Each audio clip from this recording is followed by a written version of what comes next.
Happy Friday, ladies and gentlemen, and welcome back. I'm your friendly neighborhood PM, here to give you your top 3 market points of the week, as always.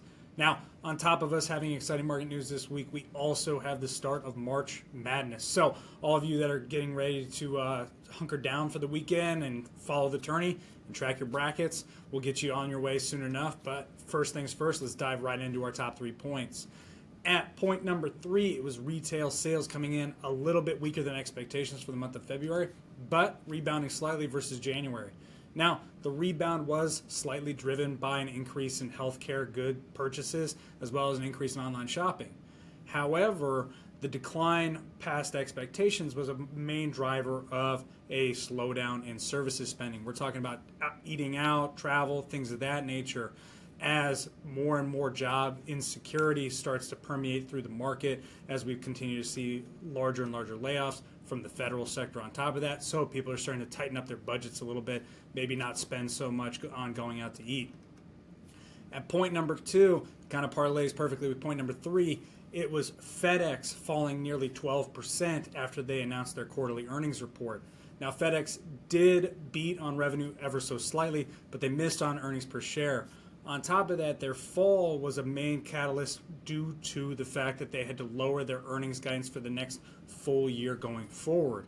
Now, part of this comes from, like you might have guessed it, ongoing tariff uncertainty as trade policy continues to develop. Because, like it or not, FedEx's brand and the FedEx business is heavily reliant on global trade and consumer demand. So as those things start to kind of peter out and consumer sentiment and buying power continues to kind of be reduced a little bit, that ever so slightly starts to compress their margins, hurting the overall business. So as trade policy continues to develop, we'll kind of continue to track how these shippers and companies like FedEx will continue to see the ramifications of that. And then finally, point number 1, you might have guessed it, we've talked about it very much on past videos. It was the Federal Reserve coming in and leaving interest rates unchanged at this latest meeting. So the Fed funds rate did remain unchanged, like we just mentioned. However, Chairman Jerome Powell did come out and say and kind of alleviate some fears that there would potentially be some cuts later on this year. Right now, we're seeing the Fed funds future rate looking around 2 cuts, around 25 basis points each. Later on in the year, potentially sometime in June is that first one. That's where we're seeing future probabilities being factored in.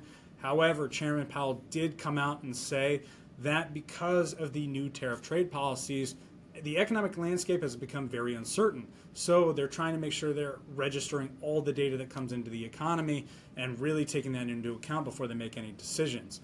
One of the key ones is if there's continued weakness in the labor market, they'll be very quick to start issuing rate cuts. However, they feel pretty strong right now that they can kind of sit on the sidelines, leave rates where they're at. That way they can avoid any reacceleration of inflation or inflationary expectations.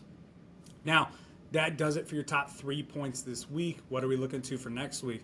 Well, next week, we do have the first ever BMO Obesity Summit that's going on next week, which is going to have companies such as Eli Lilly, Amgen, and Novo Nordisk giving it some insights on the landscape of weight loss medications and new therapies out there in the market. So we're going to be watching that pretty intently, and we'll give you an update on this next week. Now, that does it for this week's video. As always, if you have additional questions, reach out to your financial advisor. And if you don't have one, follow the link below, and we'll get you connected with one. Otherwise, dig into the written weekend review. And otherwise, as always, please go and enjoy your weekend, track those brackets, and hunker down and watch some college basketball this weekend.